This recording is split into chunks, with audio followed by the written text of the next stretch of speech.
ഇനി അടുത്ത് 7ാമത്തെ ചാപ്റ്ററാണ് ഇന്ദ്രിയജാലം. ജ്ഞാനേന്ദ്രിയങ്ങൾ. ചുറ്റുപാടുകളെ മനസ്സിലാക്കുന്നതിന് സഹായിക്കുന്ന വിവിധതരം അവയവങ്ങൾ ജന്തുക്കൾക്കുണ്ട്. ഈ അവയവങ്ങളാണ് ജ്ഞാനേന്ദ്രിയങ്ങൾ. കണ്ണ്, ചെവി, മൂക്ക്, നാക്ക്, ത്വക്ക് എന്നിവയാണ് മനുഷ്യരുടെ ജ്ഞാനേന്ദ്രിയങ്ങൾ.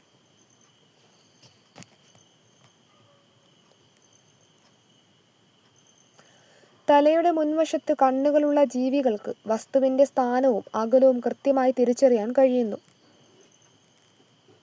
കടുവ, സിംഹം തുടങ്ങിയ ജീവികളുടെ ഈ പ്രത്യേകതയെ അവയെ ഇരപിടിക്കാൻ സഹായിക്കുന്നു. തലയുടെ വശങ്ങളിൽ കണ്ണുകളുള്ള ജീവികൾക്ക് 2 വശങ്ങളിലുമുള്ള കാഴ്ച സാധ്യമാകുന്നു. മാൻ, മുയൽ തുടങ്ങിയ ജീവികൾ ശത്രുക്കളിൽ നിന്നും രക്ഷ നേടാൻ ഈ പ്രത്യേകത സഹായിക്കുന്നു. ഇനി പൂച്ച. പൂച്ചയുടെ കണ്ണിലെ കൃഷ്ണമണി പകൽ വെളിച്ചത്തിൽ ചുരുങ്ങിയതും രാത്രിയിൽ പരമാവധി വികസിച്ചും കാണപ്പെടുന്നു. നേരിയ വെളിച്ചത്തിൽ പോലും അവയ്ക്ക് കാഴ്ച സാധ്യമാകും. പൂച്ചയുടെ കണ്ണുകളിൽ പ്രത്യേകതരം കോശങ്ങളുടെ ഒരു പാളിയുണ്ട്. അതാണ് രാത്രിയിൽ കണ്ണുകളുടെ തിളക്കത്തിന് കാരണം. രാത്രിയിൽ ഇര തേടുന്ന പല ജീവികളുടെയും കണ്ണുകൾക്ക് ഈ പ്രത്യേകതയുണ്ട്. ഇനി മൂങ്ങ. മൂങ്ങയ്ക്ക് തലയുടെ നേരെ മുൻഭാഗത്തായി വലിയ കണ്ണുകളാണ് ഉള്ളത്. കഴുത്ത് പുറകോട്ട് തിരിച്ച് പുറകിലെ കാഴ്ചകൾ കാണാൻ മൂങ്ങയ്ക്ക് സാധിക്കും. ഇനി മരയോന്ത്. മരയോന്തിന് ഒരേ സമയം കണ്ണുകളെ വ്യത്യസ്ത ദിശകളിലേക്ക് ചലിപ്പിച്ച് ചുറ്റുമുള്ള കാഴ്ചകൾ കാണാൻ കഴിയുന്നു. നേത്രരോഗങ്ങൾ. ചെങ്കണ്ണ് പടരുന്നു. സംസ്ഥാനത്ത് ചെങ്കണ്ണ് ബാധിച്ച് ഒട്ടേറെ പേർ ചികിത്സ തേടുന്നുണ്ട്. കുട്ടികൾക്കിടയിൽ ഈ രോഗം വേഗത്തിൽ പകരുന്നത്. സമ്പർക്കത്തിലൂടെ പകരുന്ന രോഗമായതിനാൽ രോഗി ഉപയോഗിച്ച വസ്തുക്കൾ സ്പർശിക്കാതിരിക്കാൻ ശ്രദ്ധിക്കണം. ചെങ്കണ്ണ് പടരുന്നത് സമ്പർക്കത്തിലൂടെയാണ്. സമ്പർക്കത്തിലൂടെ പകരുന്നൊരു രോഗമാണ് ചെങ്കണ്ണ്. ഇനി എന്താണ് സ്നെല്ലൻ ചാർട്ട്? കാഴ്ച പരിശോധിക്കാൻ സാധാരണയായി ഉപയോഗിച്ചു വരുന്ന ഈ ചാർട്ടിലെ പല വലുപ്പത്തിലുള്ള അക്ഷരങ്ങളാണ് ഉള്ളത്. മുകളിൽ നിന്നും താഴേക്ക് വരുന്തോറും വലിപ്പം കുറഞ്ഞു വരുന്ന രീതിയിലാണ് അക്ഷരങ്ങൾ ക്രമീകരിച്ചിരിക്കുന്നത്. 1862 ഡച്ച് നേത്ര രോഗവിദഗ്ധനായ ഹെർമൻ സ്നെല്ലനാണ് ഇത് തയ്യാറാക്കിയത്. എന്താണ് സ്മാർട്ട് കെയിൻ? വഴി കണ്ടെത്താൻ. കൂടുതൽ എളുപ്പത്തിൽ വഴി കണ്ടെത്താൻ സഹായിക്കുന്നു. തടസ്സം കണ്ടെത്താൻ. അൾട്രാസോണിക് ഇൻഫ്രാറെഡ് സെൻസറുകൾ ഉപയോഗിച്ച് തത്സമയം തടസ്സങ്ങൾ കണ്ടെത്താനാകും. കണക്ടിവിറ്റി. സ്മാർട്ട് കെയിനുകൾക്ക് ബ്ലൂടൂത്ത് വഴി സ്മാർട്ട് ഫോണുകളിലേക്കോ മറ്റുപകരണങ്ങളിലേക്കോ കണക്ട് ചെയ്യാനാകും. വീഴ്ച കണ്ടെത്തൽ. താഴെ വീഴുകയും എഴുന്നേൽക്കാൻ കഴിയാതെ വരികയും ചെയ്താൽ ബന്ധപ്പെട്ടവരെ വിവരമറിയിക്കൽ. വ്യക്തിഗത ക്രമീകരണം. ക്രമീകരിക്കാവുന്ന ഉയരം, വ്യത്യസ്ത ഹാൻഡിൽ ഗ്രിപ്പുകൾ, വിവിധ സെൻസറി ഫീഡ്ബാക്ക് ക്രമീകരണങ്ങൾ. ദത്തശേഖരണം. യാത്ര ചെയ്ത ദൂരം, നടത്ത വേഗത, നേരിടുന്ന തടസ്സങ്ങളുടെ വിവരങ്ങൾ തുടങ്ങിയവ ശേഖരിക്കാൻ ഇവയ്ക്ക് കഴിയുന്നു.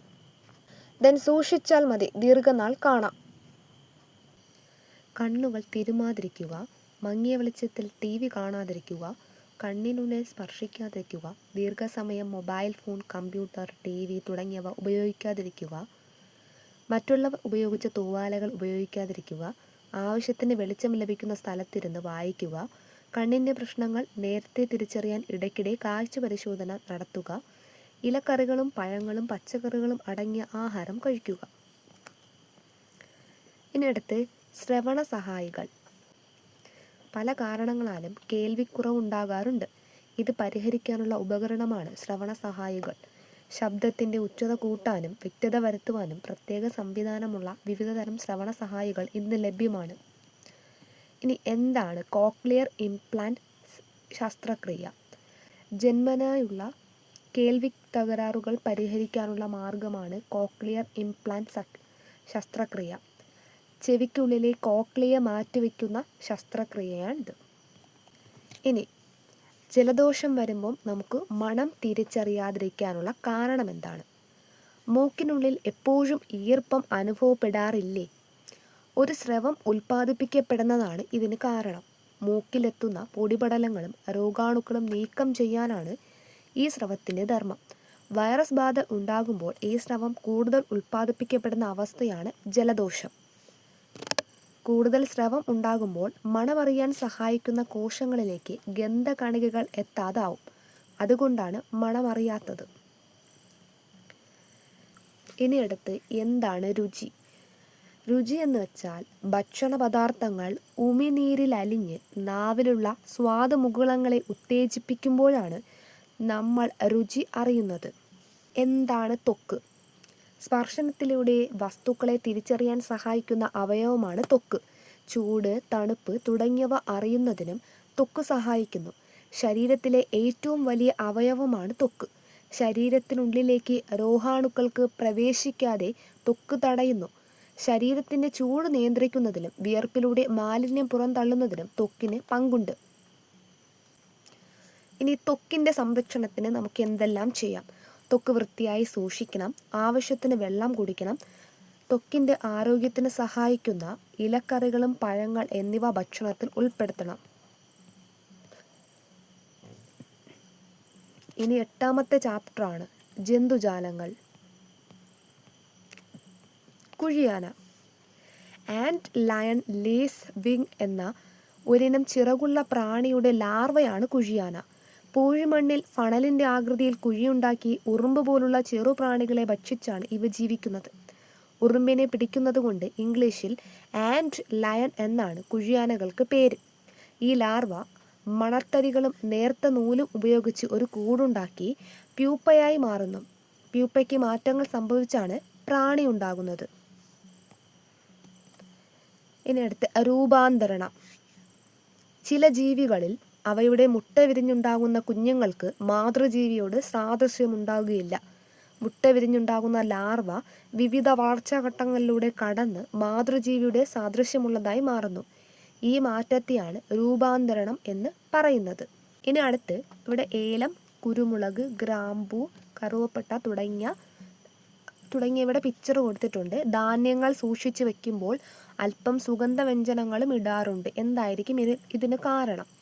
കീടങ്ങളിൽ നിന്നും രക്ഷ നേടുന്നതിനായി ഈ ചെടികൾ ഉൽപ്പാദിപ്പിക്കുന്ന രാസവസ്തുക്കളാണ് അവയെ സുഗന്ധവ്യഞ്ജനങ്ങളാക്കുന്നത്.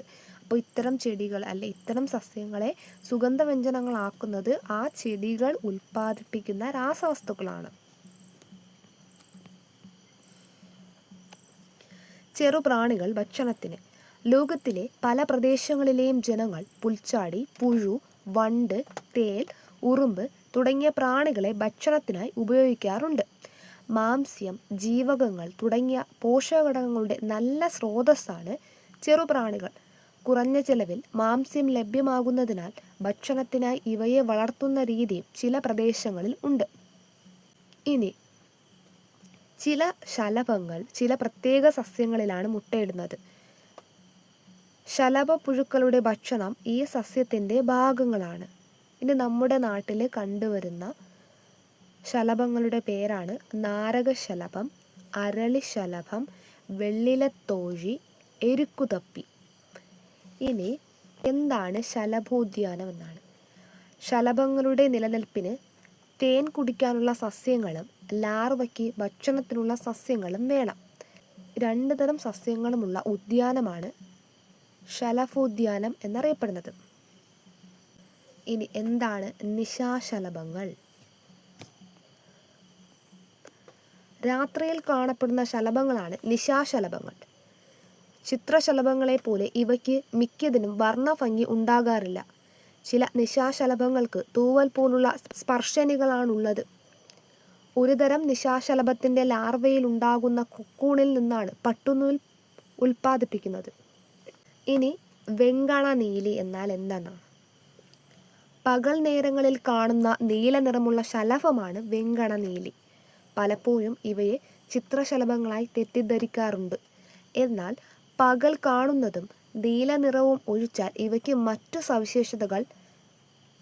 മറ്റു സവിശേഷതകൾ നിശാശലഭങ്ങളുടേതാണ്. അതുകൊണ്ട് ഇവയെ നിശാശലഭ കുടുംബത്തിലാണ് ഉൾപ്പെടുത്തിയിട്ടുള്ളത്.